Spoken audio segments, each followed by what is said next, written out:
Salut tout le monde, je traverse à nouveau une période remplie de stress, de choses à faire et d'interrogations quant à ma vie professionnelle, alors vous savez ce que ça veut dire, petite vidéo sans prise de tête. Donc aujourd'hui on va parler de quelques trucs que j'ai vus récemment et je n'ai rien à ajouter, alors allons-y.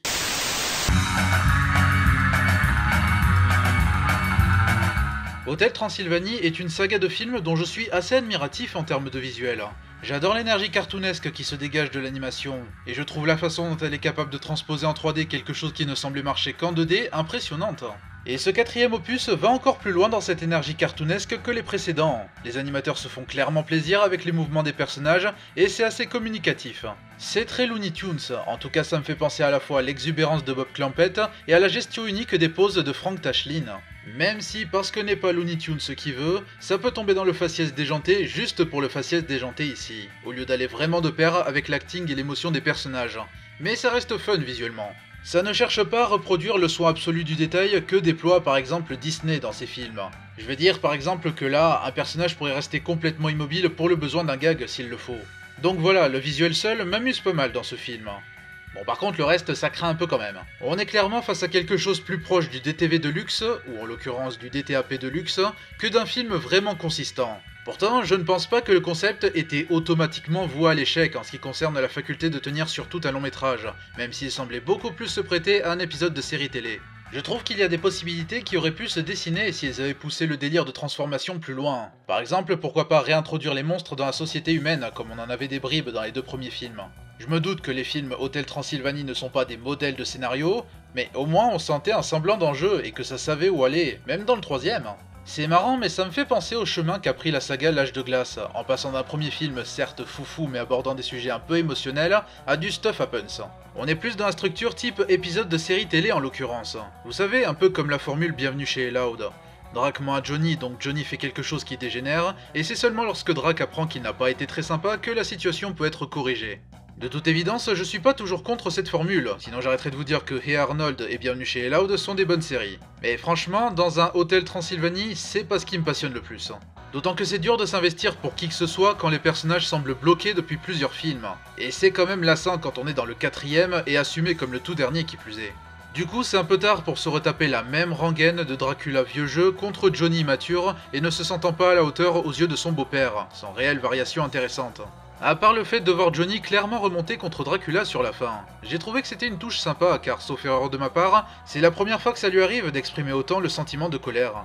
Cela dit, j'ai eu du mal à me sentir investi pour Johnny aussi, puisque bon, comment tu veux donner complètement tort à Dracula quand tu vois les catastrophes qu'il est capable de causer quand il est en charge de quelque chose, et la façon dont il veut basiquement faire table rase avec sa vision de rénovation de l'hôtel. Je trouve que ce n'est pas assez abordé, à la place on met direct Johnny en position de victime, et ça rend les choses plus basiques à mon goût. Surtout en se rappelant en quoi l'hôtel est important pour Dracula. Le reste du scénario, c'est gag sur gag, incluant le reste du gang à Dracula qui semble être surtout là parce que les animateurs voulaient se faire le kiff de voir ce que ça donnerait s'ils étaient humains. Autrement, ils sont vraiment prétextes, ne trouvant réel intérêt à être là que durant le climax, au concept pas si mal, mais encore une fois anecdotique. Et c'est pareil pour la quête pour trouver de quoi ramener tout le monde à la normale. Une part de moi est convaincue qu'ils ont choisi l'Amérique du Sud, juste pour voir Drac faire face à toutes les faiblesses d'un corps humain. En soi, c'est marrant, mais consacrer toute une part d'un scénario de film à ça, au lieu de faire sentir un vrai avancement à la fois dans l'intrigue et dans la relation entre Johnny et Drac, ça fait franchement léger. Et comme je le disais, ça se veut opus final et passage de relais entre père et fille, mais jamais on ne l'a cette sensation d'opus final, et ça renforce mon sentiment de potentiel manqué sur bien des points, entre les personnages unidimensionnels et le sentiment de redondance à la longue. Ça fait surtout qu'au final, le film est particulièrement oubliable. Il est pas chiant, ne serait-ce que pour les visuels, juste à la fin on n'en retient rien.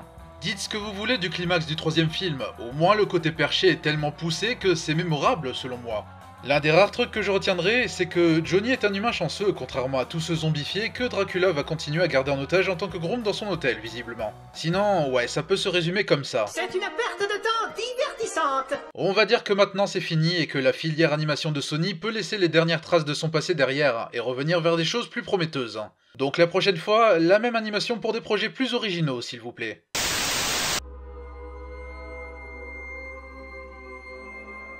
Ça m'énerve que Hôtel Transylvanie 4 soit si médiocre et pourtant que je trouve autant de choses à dire dessus, alors qu'à côté Mad God est un film que j'ai adoré et que j'ai envie que le plus grand monde découvre, et je ne sais pas tellement quoi dire dessus. C'est donc vrai, c'est surtout les trucs pourris qui nous inspirent le plus. Bah mon vieux, tu m'étonnes que les gens sur Twitter s'attaquent aux mêmes choses encore et encore et encore. Le moyen le plus simple que j'ai pour résumer Mad God, c'est que je crois que c'est la vision de l'enfer la plus terrifiante que j'ai vu porter à l'écran depuis longtemps. Une vision de chair et d'industriel, faite de silence et de fureur. Un vrai maelstrom putride, avec pourtant un sens de la stop motion dont l'imagerie pourra évoquer par moments d'autres œuvres pour lesquelles le réalisateur Phil Tippett a offert ses services. Phil Tippett, pour ceux à qui le nom ne dit rien, est une légende du monde des effets spéciaux. Il a beaucoup contribué à des films modestes comme Star Wars, Robocop, Jurassic Park, Starship Troopers, et Mad God, son premier film en tant que réalisateur, sauf si vous comptez Starship Troopers 2 que personne n'a vu et dont plus des 2/3 de la population terrestre ignore l'existence, est une véritable poésie crado. Il faut savoir que c'est un projet de longue date pour Tippett, sur lequel il a commencé à travailler il y a 30 ans, avant de le laisser au placard alors qu'il travaillait sur Jurassic Park. Il a été ranimé 20 ans plus tard grâce au support de l'équipe de son studio et de Kickstarter, pour faire de son projet quelques courts-métrages, puis le long-métrage ici présent. C'est quand même une sorte de miracle d'avoir un film pareil sortir aujourd'hui, et je trouve ça beau. Le film lui-même est une sacrée expérience, et je suis impressionné par jusqu'à quel point Tippett est parvenu à rendre aussi vivant un monde aussi mort. Sa grouille de détails, parvenant à utiliser des choses pas toujours d'une renversante originalité, pour donner un résultat comme il n'en existe aucun autre. En soi, il n'y a pas de véritable forme narrative, et le côté extension de court-métrage se sent dans les coupes notables entre chaque partie. Toujours est-il que ce qu'on savoure le plus, si j'ose dire, c'est son univers chaotique, fruit démentiel de décennies d'expérience en la matière, et qui ne laisse certainement pas indifférent. Une vision viscérale, nourrie par les leitmotifs de destruction et de construction, et de la renaissance qui finit éventuellement et inévitablement par pourrir. L'expérimentation de la stop motion, parfois matinée d'incrustations d'acteurs réels et autres joyeusetés, trouve toute sa place dans ce foutoir, mettant en scène des marionnettes errantes, œuvrant sans conscience et qui peuvent se voir annihilées sans crier gare dans un fascinant cauchemar. Cette plongée dans un enfer organique et riche en fluides corporels est définitivement impressionnante. Mad God est un film de tous les extrêmes, qu'il soit relatif à notre nature humaine ou relatif à tout un univers surnaturel glauque, qui pourra sembler familier de temps à autre dans son côté descente dans les ruines d'une civilisation, mais qui reste certainement unique en son genre. Cela dit, en tant qu'expérience, c'est clair que c'est un film devant lequel je peux me dire « c'était passionnant, mais est-ce que j'aurais envie d'y replonger d'aussitôt ? Pas sûr. » En d'autres termes, c'est insoutenable et j'ai adoré ça. C'était un film que j'attendais impatiemment, qui était présent parmi les films que j'aurais voulu voir avant de faire mon top des films de 2021. Et ça me fait d'autant plus regretter qu'il ne risque pas de sortir au cinéma par chez nous, tant je suis sûr que l'expérience y gagne. D'ailleurs du coup, si mon top 2021 était à refaire, il serait soit devant, soit derrière Encanto. C'est dur à dire, en même temps les deux sont radicalement différents, alors... N'empêche, tout ceci me laisse avec une question. Est-ce que, quand Tippett il trouve son slip... Je ne vous en veux pas si vous vous désabonnez suite à ce que je viens de dire.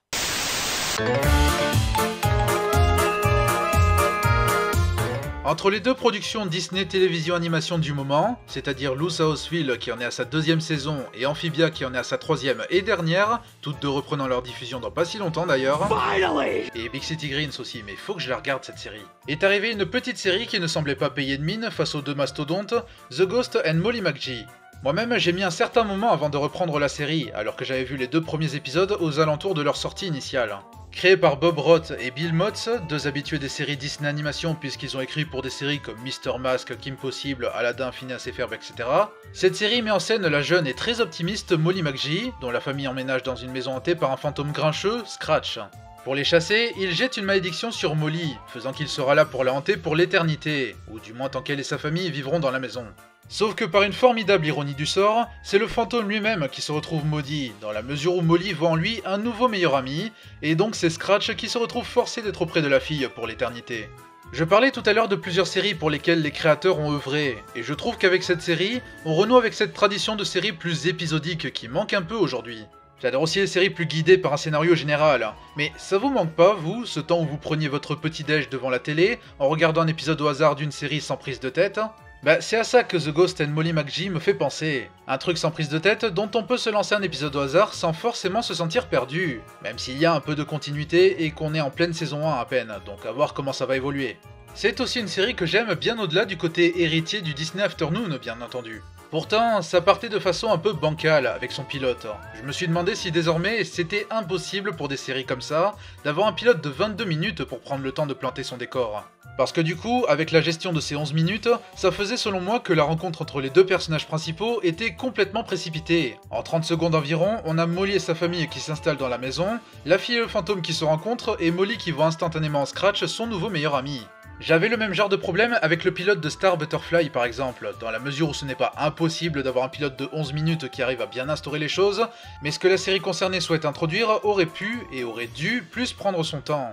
Mais ça ne m'a pas empêché de m'être attaché au duo au fil du temps. Ça évolue bien et j'apprécie que ça ne reste pas sur ses acquis dans le côté personnage optimiste, conjugué avec personnage pessimiste.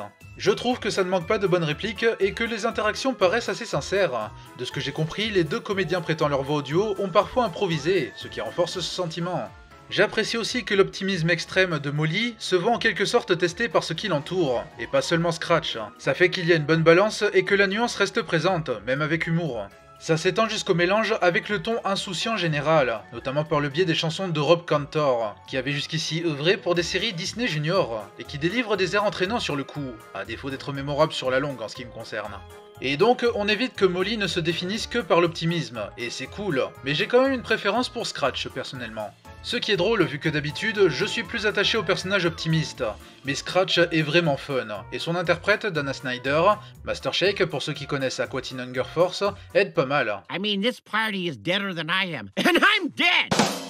Les personnages secondaires sont très sympathiques, avec ma grosse préférence pour Libby, dont je comprends la popularité auprès des fans de la série. C'est un personnage rafraîchissant dans la mesure où c'est un personnage timide et pas à l'aise ou maladroite quand il s'agit d'être social, et qui se sent bien comme ça et veut qu'on l'accepte. Du coup, elle est attachante, identifiable et à l'origine de quelques des meilleurs épisodes jusqu'ici. La série est aussi une sorte de mélange entre une série amorale et une série complètement cartoon. Du coup, il y en a pour tous les goûts, surtout quand le côté cartoon est appuyé par les excellents visuels et expressions faciales. Ça doit faire partie des meilleures choses pondues par Mercury Filmworks, studio qui a aussi œuvré sur des séries comme Hilda et le Mickey Mouse de Paul Rudish, c'est vous dire le niveau. Bref, si vous cherchez de quoi passer le temps entre deux grosses séries et que vous pensez adhérer au style, ça fait parfaitement le boulot. C'est une bonne friandise qui se déguste avec plaisir. Et tant qu'on y est avec les personnages qui veulent vous donner le sourire.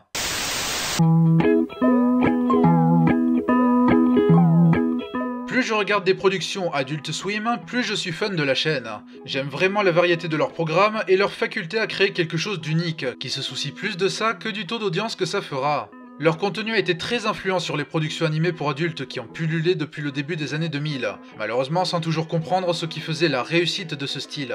Même les séries Adult Swim elles-mêmes semblaient finir par s'auto-parodier au fil du temps. Mais dernièrement est arrivée sur cette chaîne une mini-série qui semble avoir mis tout le monde d'accord, Smiling Friends. Et mon dieu que c'est génial! La série parle de la société éponyme Smiling Friends, dont les employés sont chargés de donner le sourire à leurs clients, le tout dans un monde complètement sous acide et en général peu guilleret. Vous avez déjà une idée du mélange que ça peut donner. Moi-même je m'étais fait des idées, et je suis ravi de voir que la série les a souvent déjouées. Le pilote est déjà très bien, mais je craignais que la comédie se base essentiellement sur l'aspect personnages qui veulent être optimistes au sein d'un monde complètement désabusé, trouvant que la vie c'est de la merde, que ça n'a aucun sens parce qu'on va éventuellement tous crever, etc. Mais à ma grande joie, la série sait comment renouveler sa formule au fil des épisodes et ne se repose pas sur ses acquis. Smiling Friends est un mélange assez unique entre un sitcom de bureau classique et les expérimentations typiques d'Adult Swim. Sur le papier, pas forcément de quoi sauter au plafond, mais ce mélange est rendu unique grâce à la façon dont c'est exécuté. Vous voyez, le piège avec les œuvres qui se basent sur de l'humour random, c'est de croire que quelque chose est drôle juste parce que c'est random, et que donc faire n'importe quoi sans réfléchir fera l'affaire. Smiling Friends a compris que même l'humour random a besoin d'une logique dans son exécution. Il y a un côté web-série animée, sans surprise étant donné que les créateurs Zach Hadel et Michael Cusack proviennent du monde de l'animation YouTube, mais accessible à tous. Parce que la série joue bien avec l'attendu et l'inattendu. Certaines choses coulent de source, d'autres sont carrément imprévisibles. L'expérimentation singulière est suffisamment contenue, du coup ça se regarde facilement et tout le monde peut y trouver son compte, y compris les amateurs de contenu singulier, tant Smiling Friends déborde malgré tout d'une énergie déjantée. Et c'est pareil pour la dichotomie positivisme et négativisme. J'apprécie que ça ne tombe pas dans le nihilisme de bas étage, et que tout soit suffisamment mesuré dans ce monde. Genre les personnages ne se détestent pas les uns les autres en rappelant constamment aux spectateurs qu'ils se détestent les uns les autres. Au contraire, il y a quelque chose qui paraît authentique dans ce bordel nawak. Et c'est là que l'équilibre avec une série de bureaux plus classique trouve sa place. Il y a même parfois l'habituelle sous-intrigue qui a priori est un supplément anecdotique, mais qui finit par se joindre à la principale de manière efficace. Et parfois, ça ose aussi quelque chose de peu commun dans les séries télé. Par exemple, le spécial Halloween, qui fait tout un build-up digne d'un film d'horreur pendant plusieurs minutes, très efficace qui plus est, pour finalement aboutir par... Non, je ne vous révélerai pas la conclusion, mais croyez-moi quand je vous dis que c'est la dernière chose à laquelle vous vous attendriez. Cette série est extrêmement drôle et se regarde assez facilement donc. En plus, c'est particulièrement intéressant visuellement. J'adore le timing général et le mélange entre les styles, ce qui n'est pas si original que ça pour une série de ce genre, mais tous les styles sont bien traités et sont clairement gérés par des gens compétents en la matière, même quand les designs paraissent ridiculement simples. C'est clairement une série faite avec passion et non avec cynisme, et à ce jour c'est une de mes séries Adult Swim préférées, et c'était le bon timing pour la regarder puisque la série a récemment été renouvelée pour une saison 2. Ça vous laisse largement de quoi regarder la première saison, qui ne prend même pas 2 heures à voir en entier. En ce qui me concerne, mission accomplie pour les gens de chez Smiling Friends, la série m'a mis le sourire. À sa manière bien sûr. Plus d'Alan pour la saison 2 s'il vous plaît.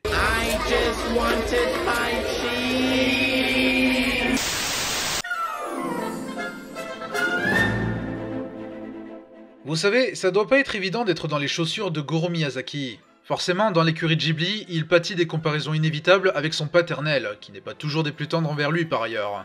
Et de ce que j'ai cru comprendre, il s'est en quelque sorte retrouvé sans crier gare avec le rôle de réalisateur. Après tout, à la base, le mec était architecte, et il était assez réticent à suivre les traces de son père, ce dernier trouvant d'ailleurs que son fils manquait d'expérience. Du coup, j'ai un peu de peine pour lui quant à la réception de ses films en général, quand bien même je n'en suis pas particulièrement fan moi-même, bien que je trouve La Colline aux coquelicots fort sympa et mignon. Et du coup, j'ai encore plus de la peine pour lui en voyant la gueule de son dernier film en date.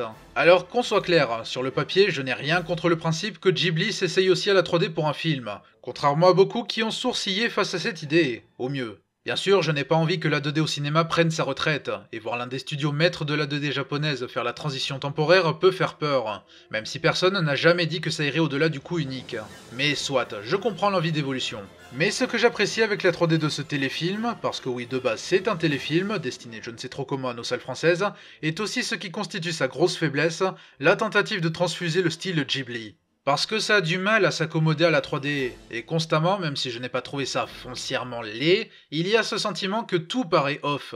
Les mouvements paraissent bizarres, mais le pire pour moi c'est la luminosité des intérieurs, je trouve que ça les rend oppressants. Bien sûr, c'est le but qu'on se sente confiné dans la cuisine putride de la sorcière, mais ça ne va guère plus loin que l'intention de base, et c'est comme ça partout. Et c'est pénible quand la maison de la sorcière est l'un des seuls lieux que l'on visite de tout le film, mais ça j'y reviendrai. Aussi, au départ j'avais l'impression que c'était juste moi, mais non, sur plusieurs scènes on dirait que la caméra ne cesse de trembler. Et je peux vous jurer qu'une fois que je l'ai remarqué, et je l'ai remarqué assez tôt, je n'ai vu plus que ça, j'ai cru que j'allais devenir fou. Ouais, je suis un gros maniaque, qu'est-ce que tu vas faire ? Enfin, si les problèmes se limitaient à l'animation, ce serait beau. Mais Aya et la sorcière est une catastrophe à tous les étages, et le fait que ce soit de base un téléfilm n'est pas une excuse valable. En fait, on dirait un peu une démonstration de ce qu'auraient donné d'autres Ghibli s'ils étaient foirés. Il y a un peu de Kiki, il y a un peu du château ambulant, et bon, c'est pas du Ghibli, mais j'ai beaucoup pensé à Luz Houseville aussi, dans le côté fille voulant apprendre la magie auprès d'une sorcière bougonne qui l'adopte.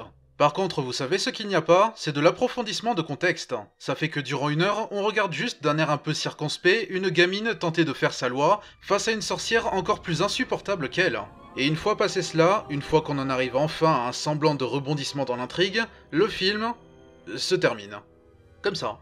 En gros, ce qui devrait servir de mise en place prend 85% du métrage, ce qui devrait faire la transition vers le gros morceau prend moins de 10%, le dit gros morceau fait 2 minutes, et le reste c'est les 2 génériques. Mais là encore, je me sens un peu mal à taper sur tout cela, parce que de ce qu'on m'a dit, il y a eu des coupes budgétaires qui bloquaient dans la complétion du film. Je te fais confiance, ma source. Mais le résultat est là, c'est vide, le film se fiche de son univers, la non-intrigue avance comme un robot, et c'est d'un ennui mortel. Comme je le disais, on ne bouge pas beaucoup dans le film, et encore une fois je comprends que ce soit le but. Mais comprenez qu'on parle d'un film Ghibli, sans magie enchanteresse, ni humanité attachante dans la simplicité du réel. Et pour moi c'est comme si vous ne mettiez pas de dinosaures dans votre parc de dinosaures. Et ma récompense pour être resté jusqu'au bout, c'est que la gamine atteint sa finalité qui se résume à avoir les 2 Gugus l'ayant adopté à sa botte. Maintenant, ils sont tous à mon service dans cette maison. Mandrake est devenu tout gentil avec moi et m'appelle Mademoiselle Aya. Et tais-toi, on s'en contrefou. Vraiment rien ne tient debout. C'est une perte de temps et contrairement à Hotel Transylvanie 4, une perte de temps même pas divertissante. Et comme toujours, c'est par le meilleur que je conclue la vidéo. Alors j'espère que ça vous aura plu, et on se retrouve lors de la prochaine chronique. Ciao!